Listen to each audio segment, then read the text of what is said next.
The main thing about episode 3 is when we were plotting the episode originally, I pitched the idea of flashing back to Ferguson in her time in a psychiatric facility. As a writing team, we were all really fascinated by that story, what kind of happened to Ferguson in that psych facility, and if we were to bring her back, how she coped with that, how someone who is all about control dealt with being in a situation where she had no control. It's a really interesting episode by Peter McTee because it's called Prisoner, which of course to all our fans has enormous resonance, and the prisoner concerned this time is Ferguson.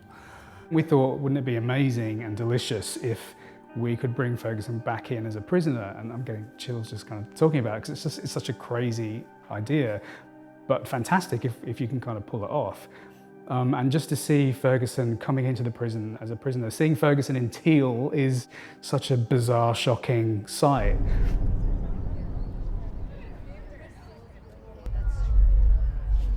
When Ferguson is put back into general, of course, the first thing that she starts to do is scheme and plan.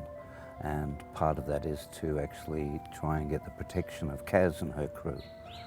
They call her the freak, but you know, Kaz has heard stories before and hasn't heard from the horse's mouth and doesn't judge. She's really good at not judging people without hearing their side of the story.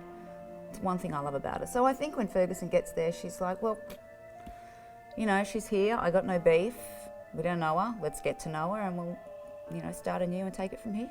Ferguson knows it's only time before she starts to get beaten, so she tries to enlist B's help by trying to get B to beat her up.